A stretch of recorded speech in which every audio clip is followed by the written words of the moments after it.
കർത്താവിൻ്റെ ധന്യമേറിയ നാമം ഈ പ്രഭാതത്തിൽ വാഴ്ത്തപ്പെടുമാറാകട്ടെ. ഈ പ്രഭാതത്തിലും പ്രഭാത ചിന്തയ്ക്കായി പ്രാർത്ഥിച്ചുകൊണ്ടിരിക്കുന്ന എൻ്റെ എല്ലാ മാന്യ മിത്രങ്ങൾക്കും നല്ലൊരു പ്രഭാതം നേർന്നുകൊണ്ട് തിരുവചന സത്യത്തിലേക്ക് പ്രവേശിക്കുകയാണ്. കഴിഞ്ഞ പകലിൽ നാം ചിന്തിച്ചു തുടങ്ങിയത് കാലേബിൻ്റെ ചരിത്രമാണ്. ഇസ്രായേലിൻ്റെ നടുവിൽ അനുഗ്രഹീതനായ ഒരു ദൈവദാസനാണ് കാലേബിനെ കുറിച്ചുള്ള ഒരു പാർട്ട് കഴിഞ്ഞ പ്രഭാതത്തിൽ നാം ചിന്തിച്ചു. യഹോവയോട് പറ്റി നിന്നവനാണ് കാലേബ് എന്ന് നാം വായിച്ച് പഠിക്കുവാനിടയായി. രണ്ടാമത് കാലേബിൻ്റെ പ്രത്യേകത, അവൻ ആരോഗ്യമുള്ളവനാണ്. ഈ കാലേബ് പറയാണ് 85 വയസ്സെനിക്കുണ്ട്, പണ്ടത്തെ പോലുള്ള ആരോഗ്യം എനിക്കുണ്ട് എന്നാണ്.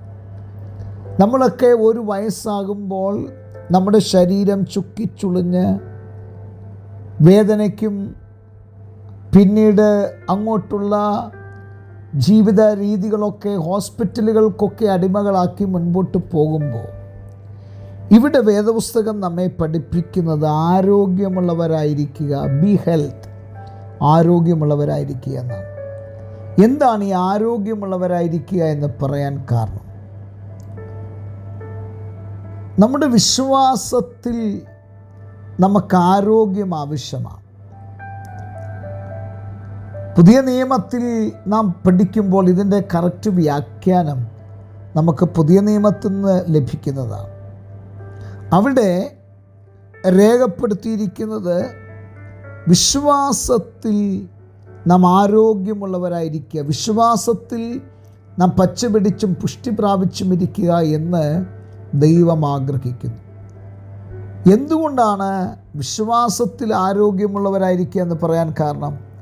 നമ്മിൽ പലർക്കും വിശ്വാസത്തിൻ്റെ ആ ആഴങ്ങൾ മനസ്സിലാക്കാൻ കഴിയാതെ അവരവിശ്വാസത്തിൻ്റെ ആഴങ്ങളിലേക്ക് കൊപ്പുകുത്തുമ്പോൾ പലപ്പോഴും അവരാഗ്രഹിക്കുന്ന നിലയിൽ കാര്യങ്ങൾ നടന്നില്ലെങ്കിൽ അവരാ വിശ്വാസത്തിൽ നിന്നും പിന്മാറിപ്പോകുന്ന പല പ്രിയപ്പെട്ടവരെയും എനിക്കറിയാം. ഈ പ്രഭാതത്തിൽ പറയട്ടെ, വിശ്വാസത്തിൽ ആരോഗ്യമുള്ളവരായിരിക്കുക എന്ന് പറഞ്ഞാൽ നമ്മുടെ അകത്ത് അടിഞ്ഞുകൂടുന്ന സംശയത്തിൻ്റെ വിത്തുകളുണ്ട്. ആ സംശയത്തിൻ്റെ വിത്തുകൾ നമ്മുടെ മനസ്സിൻ്റെ മനോമുഖരങ്ങളിലേക്ക് പാകിക്കഴിഞ്ഞാൽ പലപ്പോഴും വിശ്വാസത്തിൽ ആരോഗ്യമില്ലാതെ, വിശ്വാസത്തിൽ നിലനിൽപ്പില്ലാതെ, വിശ്വാസത്തിനെതിരെ നാം അലമുറയിട്ടും പിറുപിറുപ്പ് കാണിച്ചും നാം വിശ്വാസത്തിൻ്റെ അകത്ത് വഞ്ചന കാണിക്കുന്ന രീതികൾ നമുക്ക് കാണുവാൻ കഴിയും. അതുകൊണ്ട് വിശ്വാസത്തിൽ നാം ആരോഗ്യമുള്ളവരായിരിക്കണം. ഒരവിശ്വാസത്തിൻ്റെ ചെങ്കടലും നമ്മുടെ അകത്ത് പ്രവേശിപ്പാൻ അനുവദിക്കരുത്. ഒരു അവിശ്വാസത്തിൻ്റെ ഒരു ചെറിയ മുള പോലും നമ്മുടെ അകത്ത് വ്യാപരിപ്പാൻ ഇടയാകരുത്. അതുകൊണ്ട് നാം എങ്ങനെയായിരിക്കണം? വിശ്വാസത്തിൽ ആരോഗ്യമുള്ളവരായിരിക്കണം. എന്തുകൊണ്ടാണ് അങ്ങനെ രേഖപ്പെടുത്തിയത്? നമ്മുടെ ഈ വിശ്വാസ പോർക്കളത്തിൽ നമുക്ക് റിട്ടയർമെൻ്റ് ഇല്ല, നമുക്ക് മറ്റാനുകൂല്യങ്ങളില്ല, നമുക്ക് പറയപ്പെട്ട യാതൊരു വിധമായ ശമ്പളങ്ങളോ കാര്യങ്ങളോ ഇല്ല. പിന്നെ നാം വിശ്വാസത്തിൽ ആരോഗ്യമുള്ളവരായിരിക്കുക എന്ന് പറഞ്ഞാൽ നമ്മെ വിളിച്ച ദൈവം വിശ്വസ്തനാണ്. നമ്മെ വേലയ്ക്ക് ആക്കി വച്ചിരിക്കുന്ന ദൈവം വിശ്വസ്തനാണ്. നമുക്ക് വേണ്ടി സകലതും ആ ദൈവം കരുതിയിട്ടുണ്ട് എന്നുള്ളതാണ്. മമ്രയുടെ തോപ്പിൽ പ്രത്യക്ഷനായി ദീർഘമായ 25 വർഷങ്ങൾ വാഗ്ദത്തങ്ങൾ കാണുവാൻ കഴിയാതെ ഇതാ 24ാമത്തെ വർഷത്തിൽ വാഗ്ദത്തവുമായി വെളിപ്പെട്ട യേശുവിൻ്റെ ആ സന്നിധിയിൽ ഞാനൊരു കാര്യം പറഞ്ഞ് അവസാനിപ്പിക്കട്ടെ.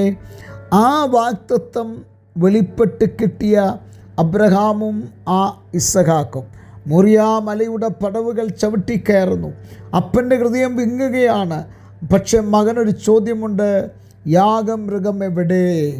ഈ പ്രഭാതത്തിൽ പറയട്ടെ, നമ്മുടെ കരുതലുകൾക്കും അപ്പുറം, നമ്മുടെ ചിന്തകൾക്കും അപ്പുറം, നമ്മുടെ എല്ലാ കാര്യങ്ങൾക്കും അപ്പുറം ഒരു കാര്യം ദൈവം ചരിതിച്ച് വെച്ചിട്ടുണ്ട്. നമുക്ക് വേണ്ടുന്നതെല്ലാം നമുക്ക് വേണ്ടി കരുതുവാൻ ദൈവം വിശ്വസ്തനായ ദൈവമാണ്. അതുകൊണ്ട് വിശ്വാസത്തിൽ ആരോഗ്യമുള്ളവരായിരിക്കുവാൻ ദൈവനാമത്തിൽ ഞാൻ ഓർപ്പിക്കുകയാണ്. മൂന്നാമത്തത്, പിൻതലമുറയെ ഒരുക്കിയവരാണ്. പിൻതലമുറയെ നമുക്കറിയാം, നമ്മുടെ മുൻപിലൊരു തലമുറയുണ്ട്, നമ്മുടെ പിൻപിലൊരു തലമുറയുണ്ട്. ഈ രണ്ട് തലമുറകളുടെയും നടുവിലാണ് ഞാനും നിങ്ങളും നിൽക്കുന്നത്. എന്നാൽ ഇവിടെ നാം വായിക്കുന്നത്, ഇതാ വിജയം കൈവരിച്ചു വന്നവന് തൻ്റെ മകളെ കൊടുക്കുമെന്ന് വാഗ്ദാനം ചെയ്തത് നമുക്കറിയുവാൻ കഴിയും. അങ്ങനെ ഒത്നിയേലിന് തൻ്റെ മകളെ വിവാഹം കഴിച്ച് കൊടുക്കുകയാണ്. ആ മകൾ വന്ന് പറയുന്നൊരു പ്രധാനപ്പെട്ട കാര്യമുണ്ട്. അപ്പോൾ തെക്കേ നാട്ടിലേക്കല്ലേ ഞങ്ങളെ വിട്ടത്, ഒരു നീരുറവ കൂടെ എനിക്ക് തരേണം എന്നവൾ പറയുകയാണ്. പ്രിയരെ, നാം ഒരു ജനറേഷനെ, ഒരു തലമുറയെ ഒരുക്കുവാൻ സന്നദ്ധരായാൽ നമ്മളറിയാത്ത വഴികളും വാതിലുകളും ദൈവം തുറന്നു തന്ന് നമ്മളറിയാത്ത പാതകളിൽ കൂടെ ദൈവം നടത്താൻ വിശ്വസ്തനായ ദൈവമാണ്. ഈ പ്രഭാതത്തിൽ ഞാൻ എൻ്റെ വാക്കുകൾക്ക് വിരാമം കുറിക്കുമ്പോൾ ദൈവത്തിൻ്റെ അദൃശ്യമായ കരം നമ്മുടെ എല്ലാവരുടെ മേൽ ചലിക്കട്ടെ എന്ന് പ്രാർത്ഥിച്ചുകൊണ്ട് എൻ്റെ വാക്കുകൾക്ക് വിരാമം കുറിക്കുന്നു. ദൈവം നമ്മെ എല്ലാവരെയും അനുഗ്രഹിക്കട്ടെ. കണ്ണുകളെ അടയ്ക്കാൻ പ്രാർത്ഥിക്കാം. നല്ല ദൈവമേ, സ്വർഗസ്ഥ പിതാവേ, ജനത്തെ അനുഗ്രഹിച്ച് പ്രാർത്ഥിക്കുന്നു, വലിയ അനുഗ്രഹമാക്കി തീർക്കണം.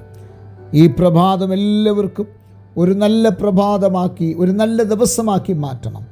സകല മാനമഹത്വം അങ്ങേക്ക് അർപ്പിക്കുന്നു, യേശു ക്രിസ്തുവിൻ നാമത്തിൽ തന്നെ, ആമേൻ. എല്ലാവർക്കും നല്ലൊരു പ്രഭാതം നേരുന്നു. ക്രിസ്തുവിൽ നിങ്ങളുടെ പ്രിയ സഹോദരൻ പാസ്റ്റർ ജോ സാമുവേൽ.